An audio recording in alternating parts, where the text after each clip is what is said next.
Hi friends, ಎಲ್ರಿಗೂ ನಮಸ್ಕಾರ. ನೀವು ಪರ್ಸ್ನಲ್ ಲೋನ್ಗಾಗಿ ಹುಡುಕ್ತಾ ಇದ್ದೀರಾ? ನೀವು ಈ ವಿಡಿಯೋನ ಪೂರ್ತಿ ನೋಡಿ.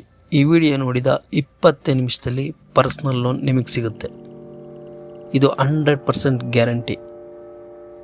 ಕೆಳಗಡೆ ಡಿಸ್ಕ್ರಿಪ್ಷನ್ನಲ್ಲಿ ಲಿಂಕ್ ಕೊಟ್ಟಿದ್ದೀನಿ, ಅಥವಾ ಪ್ಲೇಸ್ಟೋರ್ನಲ್ಲಿ ಮನಿ ವ್ಯೂ ಅಂತ ಸರ್ಚ್ ಮಾಡಿ ಲಿಂಕ್ ಸಿಗುತ್ತೆ. ಅದರಲ್ಲಿ ಡೌನ್ಲೋಡ್ ಮಾಡ್ಕೊಳ್ಳಿ. ಡೌನ್ಲೋಡ್ ಮಾಡ್ಕೊಳ್ತಿದ್ದಂಗೆ ನಿಮಗೆ ಈ ಥರ ಒಂದು ಮ್ಯಾನ್ಯುವಲ್ ಕಾಣುತ್ತೆ. ಅದರಲ್ಲಿ ಕೆಳಗಡೆ ಟಿಕ್ ಮೇಲೆ ಕ್ಲಿಕ್ ಮಾಡಿ ಐ ಅಗ್ರಿ ಅಂತ ಕೊಡಿ. ಅಲೋ ಅಂತ ಕೇಳುತ್ತೆ. ಯಾವುದೇ ಅಲೋ ಅಂತ ಕೇಳಿದ್ರೂ ಎಲ್ಲದಕ್ಕೂ ಅಲೋ ಅಂತ ಕೊಡಿ. ಪರ್ಮಿಷನ್ನ ನೀವು ಕೊಟ್ಟರೆ ಡೈರೆಕ್ಟ್ ಇಮೇಲ್ ಐ ಡಿಗೆ ಬರುತ್ತೆ. ನಿಮ್ಮ ಇಮೇಲ್ ಐ ಡಿ ಮೊಬೈಲಲ್ಲಿದ್ದರೆ ಅದೇ ಕೇಳುತ್ತೆ ಯಾವ ಇಮೇಲ್ ಐ ಡಿಗೆ ಲಾಗಿನ್ ಆಗಬೇಕು ಅಂತ.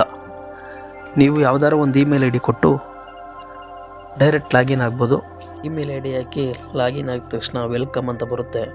ಅಲ್ಲಿ ನಿಮ್ಮ ಮೊಬೈಲ್ ನಂಬರ್ನ ಹಾಕಿ ಕೆಳಗಡೆ ಟರ್ಮ್ಸ್ ಆ್ಯಂಡ್ ಕಂಡೀಷನ್ ಅಂತ ಇದೆ, ಅದ್ರ ಮೇಲೆ ಕ್ಲಿಕ್ ಮಾಡಿಬಿಟ್ಟು ಕಂಟಿನ್ಯೂ ಅಂತ ಕೊಟ್ಟರೆ ಇನ್ನೊಂದು ಪೇಜ್ ಓಪನ್ ಆಗುತ್ತೆ. ಅಲ್ಲಿ ಪರ್ಸ್ನಲ್ ಲೋನ್ ಅಂತ ಇದೆ, ಅದ್ರ ಮೇಲೆ ಕ್ಲಿಕ್ ಮಾಡ್ಕೊಳ್ಳಿ. ಕ್ಲಿಕ್ ಮಾಡಿದ ತಕ್ಷಣನೇ ನಿಮ್ಮ ಪರ್ಸ್ನಲ್ ಇನ್ಫಾರ್ಮೇಷನ್ ಕೇಳಕ್ಕೆ ಸ್ಟಾರ್ಟ್ ಮಾಡುತ್ತೆ. ನೇಮ್ ಕೆಳಗಡೆ ಬರ್ತಿದ್ದಂಗೆ ನಿಮ್ಮ ಎಜುಕೇಷನ್ ಕೇಳುತ್ತೆ. ಎಜುಕೇಷನ್ ಓದಿದ್ರಿ ಅದನ್ನ ಹಾಕಿ. ಸೆಲ್ಫ್ ಎಂಪ್ಲಾಯ್ಡಾ ಇಲ್ಲ ಸ್ಯಾಲ್ರಿಡ್ ಎಂಪ್ಲಾಯ್ಡಾ ಅಂತ ಕೇಳುತ್ತೆ. ನೀವು ಯಾವುದಾದ್ರೂ ಒಂದು ಹಾಕಿ. ಒಂದು 25,000 35,000 ಮೆನ್ಷನ್ ಮಾಡಿ. ನೀವು ಆ ಥರ ಕೊಟ್ಟ ತಕ್ಷಣ ಪಾನ್ ಕಾರ್ಡಿಗೆ ಕೇಳುತ್ತೆ. ಆ ಪಾನ್ ಕಾರ್ಡ್ ನಂಬರ್ ಮೇಲೆ ಕ್ಲಿಕ್ ಮಾಡಿ. ಕ್ಲಿಕ್ ಮಾಡಿದ್ರೆ ನೆಕ್ಸ್ಟ್ ಪೇಜ್ ಓಪನ್ ಆಗುತ್ತೆ. ನೀವು ಎಷ್ಟು ಎಲಿಜಿಬಲ್ ಇದ್ದೀರಿ ಆ ಪೇಮೆಂಟ್ಗೆ ಅಂತ ತೋರಿಸುತ್ತೆ. 5,000ರಿಂದ 5 ಲಕ್ಷ ಗಂಟನೂ ತೋರಿಸುತ್ತೆ. 70% ನೀವು ಆ ಅಮೌಂಟ್ಗೆ ಸಿದ್ಧರಾಗಿದ್ದೀರಿ ಅಂತ ಅರ್ಥ. ನಿಮ್ಮ ಪೇರೆಂಟ್ಸ್ ಡೀಟೇಲ್ಸ್ ಕೇಳುತ್ತೆ. ನಿಮ್ಮ ಫಾದರು ಮದರು ಅವ್ರ ಕಾಂಟ್ಯಾಕ್ಟ್ ನಂಬರು ಇದನ್ನೆಲ್ಲ ಕೇಳುತ್ತೆ. ಇದನ್ನೆಲ್ಲ ಕ್ಲಿಕ್ ಮಾಡಿ. ಅಲ್ಲಿಂದ ಬಂದರೆ ಬಿಸ್ನೆಸ್ ಯಾವ ಬಿಸ್ನೆಸ್ ಮಾಡ್ತಾ ಇದ್ದೀರಿ ಅಂತ ಕೇಳುತ್ತೆ. ಸೆಲ್ಫ್ ಎಂಪ್ಲಾಯ್ಡ್ ಅಂತ ಕೊಟ್ಟಿರ್ತಿರಲ್ಲ ನೀವು, ಆ ಕಾರಣದಿಂದ ಯಾವುದಾದ್ರೂ ಒಂದು ನಿಮ್ಗೆ ಅನಿಸಿದ್ದು ಯಾವ್ದಾದ್ರು ಒಂದು ಕಂಪ್ನಿ ಹೆಸರು ಅಥವಾ ಒಂದು ಹೋಟೆಲ್ ಹೆಸರು ಯಾವುದನ್ನಾದ್ರೂ ಒಂದು ಮೆನ್ಷನ್ ಮಾಡಿ KYCಗೆ ಹೋಗುತ್ತೆ ಆಟೋಮೆಟಿಕ್ ಆಗಿ. ಅಲ್ಲಿ ಆಧಾರ್ ವೆರಿಫಿಕೇಶನ್ ಅಥವಾ ಡಿಜಿಲಾಕರ್ ಅಂತ ಇದೆ, ಅದ್ರ ಮೇಲೆ ಕ್ಲಿಕ್ ಮಾಡಿದ್ರೆ ನಿಮ್ಮ ಆಧಾರ್ ಕಾರ್ಡ್ ನಂಬರ್ ಕೇಳುತ್ತೆ. ನಿಮ್ಮ ಆಧಾರ್ ಕಾರ್ಡ್ ನಂಬರ್ನ ಹಾಕಿ ಲಾಗಿನ್ ಅಂತ ಕೊಡಿ. ಡೈರೆಕ್ಟ್ ನಿಮ್ಮ ಆಧಾರ್ ಕಾರ್ಡಿಗೆ ಯಾವ ಮೊಬೈಲ್ ನಂಬರು ಲಿಂಕ್ ಆಗಿರುತ್ತೆ ಆ ಮೊಬೈಲ್ ನಂಬರ್ಗೆ ಒಂದು OTP ಬರುತ್ತೆ. ಆ OTPನ ಆಟೋಮೆಟಿಕಲಿ ಅದೇ ತಗೊಂಡು ರಿಸೀವ್ ಮಾಡ್ಕೊಳ್ಳುತ್ತೆ. ರಿಸೀವ್ ಮಾಡ್ಕೊಂಡಾದ್ಮೇಲೆ ಅಲ್ಲಿ ನಿಮ್ಮೆಲ್ಲ ದಾಖಲೆಗಳನ್ನು ಅದು ತೋರಿಸ್ತಾ ಇರುತ್ತೆ ಆಟೋಮೆಟಿಕಲಿ. ನಿಮ್ಮ Aadhaar card, date of birth, ಕೆಲವೊಂದು ಇನ್ಫಾರ್ಮೇಷನ್ಗಳನ್ನ ತೋರಿಸ್ತಾ ಇರುತ್ತೆ. ಅದ್ರ ಕೆಳಗಡೆ ಅಲೋ ಅಂತ ಇರುತ್ತೆ. ನೀವು ಅದನ್ನು ಕ್ಲಿಕ್ ಮಾಡಬೇಕಾಗತ್ತೆ.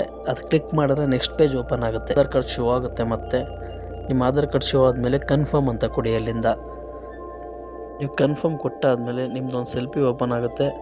ಆದರೆ ನೀವು ಯಾವ ಆಧಾರ್ ಕಾರ್ಡು ಪಾನ್ ಕಾರ್ಡು ಹಾಕಿ ಲಾಗಿನ್ ಮಾಡಿರ್ತೀರೋ ಅವ್ರದ್ದೇ ಆದ ಸೆಲ್ಫಿನ ಅಲ್ಲಿ ಅಪ್ಲೋಡ್ ಮಾಡಬೇಕಾಗತ್ತೆ. ಏನು ತೋರುತ್ತೆ ಆ ಸ್ಕ್ರೀನ್ ಒಳಗಡೆ ಅದು ಅಪ್ಲೋಡ್ ಮಾಡಿದ್ಮೇಲೆ ಸಬ್ಮಿಟ್ ಡಾಕ್ಯುಮೆಂಟ್ಸ್ ಅಂತ ಇದೆಯಲ್ಲ ಅದ್ರ ಮೇಲೆ ಕ್ಲಿಕ್ ಮಾಡಿ.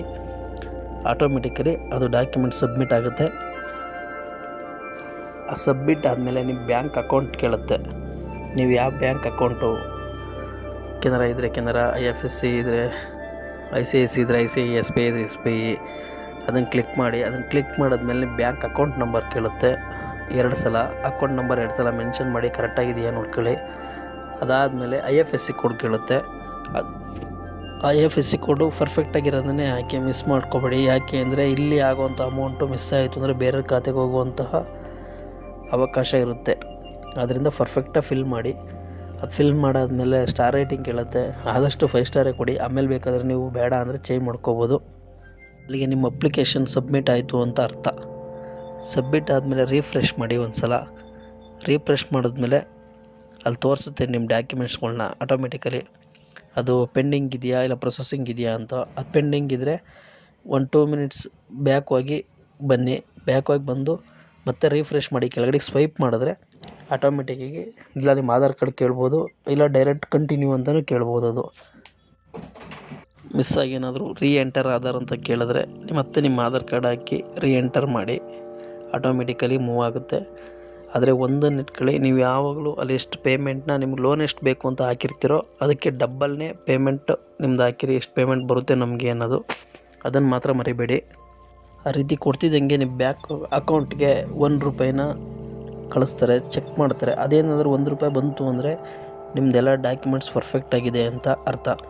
ಅಂದರೆ ಇಲ್ಲಿಂದ ಮುಂದಕ್ಕೆ ವೆರಿ ಕೇರ್ಫುಲ್ಲಾಗಿ ನೀವು ಯೋಚನೆ ಮಾಡಬೇಕಾಗಿರೋವಂಥದ್ದು.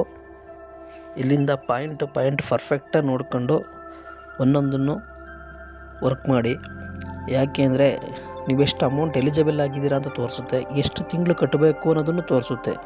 ಆದರೆ ನೀವು ಎಷ್ಟು ಮಂತ್ ಕಟ್ಟಬೇಕು ಅನ್ನೋದನ್ನು ಪರ್ಫೆಕ್ಟಾಗಿ ಟಿಕ್ ಮಾಡ್ಕೊಳ್ಳಿ. ನೆಟ್ ಬ್ಯಾಂಕಿಂಗ್ ತೋರಿಸುತ್ತೆ ಅದು. ನೆಟ್ ಬ್ಯಾಂಕಿಂಗು ಅಥವಾ ATM ಡೆಬಿಟ್ ಕಾರ್ಡ್ ಅಂತ ಇದೆ.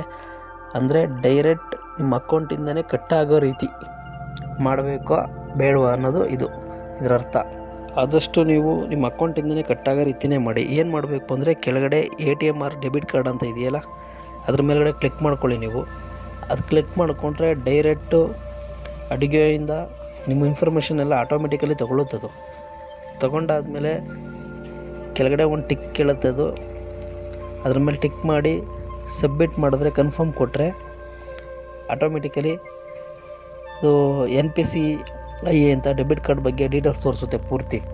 ಡೀಟೇಲ್ ತೋರಿಸಿದ್ಮೇಲೆ ಅದನ್ನು ಸ್ವೈಪ್ ಮಾಡಿ ಕೆಳಗಡೆ ಬನ್ನಿ. ಕೆಳಗಡೆ ನೀವು ಬಂದರೆ ಅಲ್ಲಿ ಕಾರ್ಡ್ ನಂಬರ್ ಕೇಳುತ್ತೆ. ನಿಮ್ಮದು 16 ಕಾರ್ಡ್ ನಂಬರ್ ಇದೆಯಲ್ಲ, 16 ಅಂಕಿಗಳದ ಕಾರ್ಡ್ ನಂಬರ್ ಮೆನ್ಷನ್ ಮಾಡಿ. ಅದಾದಮೇಲೆ ಎಕ್ಸ್ಪೈರಿ ಡೇಟ್ ಇದೆ, ಎಕ್ಸ್ಪೈರಿ ಡೇಟ್ನ ಮೆನ್ಷನ್ ಮಾಡಿ. ಅದ್ರ ಕೆಳಗಡೆ CVV ನಂಬರ್ ಅಂತ ಇರುತ್ತೆ. ಹಿಂದ್ಗಡೆ ವೈಟ್ ಕಲರ್ ಸಿಂಬಲ್ ಮೇಲ್ಗಡೆ 3 ನಂಬರ್ ಇರುತ್ತೆ. ಅದನ್ನು ಎಂಟ್ರ್ ಮಾಡಿ ಕನ್ಫರ್ಮ್ ಅಂತ ಕೊಡಿ. ಕನ್ಫರ್ಮ್ ಅಂತ ಕೊಟ್ಟರೆ NPCIಯಿಂದ ಡೈರೆಕ್ಟ್ ಲಾಗಿನ್ ಆಗುತ್ತೆ. ಇಷ್ಟು ಕಂಪ್ಲೀಟ್ ಆದಮೇಲೆ ಅಲ್ಲಿ ಆಟೋ ಡೆಬಿಟ್ ಪ್ರೊಸೆಸಿಂಗ್ ಅಂತ ಬರುತ್ತೆ. ಅದು ಬಂತು ಅಂದರೆ ನಿಮ್ಮ ಅಮೌಂಟ್ ಜಮಾ ಆಗುವ ಎಲ್ಲ ಲಕ್ಷಣಗಳು ಆಯಿತು ಅಂತ. ಅದಾದಮೇಲೆ ನಂಬರ್ 4ಅಲ್ಲಿ ರಿವ್ಯೂ ಆ್ಯಂಡ್ ಸಬ್ಮಿಟ್ ಅಂತ ಇದೆಯಲ್ಲ, ಒಂದು 2 ನಿಮಿಷ ಬಿಟ್ಟಾದಮೇಲೆ ಆಟೋಮೆಟಿಕಲ್ಲ ತಗೊಳುತ್ತೆ. ರಿವ್ಯೂ ಸಬ್ಮಿಟ್ ಮೇಲೆ ಓಕೆ ಕೊಡಿ. ಆ ಓಕೆ ಕೊಟ್ಟಾದಮೇಲೆ ಕನ್ಫರ್ಮ್ ಅಂತ ಕೇಳುತ್ತೆ. ನೀವು ಕನ್ಫರ್ಮ್ ಅಂತ ಕೊಡ್ತು ಅಂದರೆ ಆಟೋಮೆಟಿಕಲಿ ನಿಮ್ಮ ಖಾತೆಗೆ ಅಮೌಂಟ್ ಜಮಾ ಆಯಿತು ಅಂತ ಅರ್ಥ. ಪ್ರತಿ ತಿಂಗಳು 3ನೇ ತಾರೀಕು ಇನ್ನು ಕಟ್ಟೋದಷ್ಟೇ ಬ್ಯಾಲೆನ್ಸ್ ಇರುತ್ತೆ. Thank you. ಈ ವಿಡಿಯೋ ಇಷ್ಟ ಆದರೆ ದಯವಿಟ್ಟು ಸಬ್ಸ್ಕ್ರೈಬ್ ಮಾಡಿ, ಫಾಲೋ ಮಾಡಿ, ಕೆಲವ್ರಿಗೆ ಶೇರ್ ಮಾಡಿ, ಉಪಯೋಗ ಆಗಲಿ, ಎಲ್ಲರಿಗೂ ಯೂಸ್ ಆಗಲಿ. Thank you. ನಿಮಗೆ ಹೆಚ್ಚಿಗೆ ಯಾವುದೇ ಡೀಟೇಲ್ಸ್ ಬೇಕಾದರೂ ಕಮೆಂಟ್ ಮಾಡಿ, ನಾನು ರಿಪ್ಲೈ ಮಾಡ್ತೀನಿ.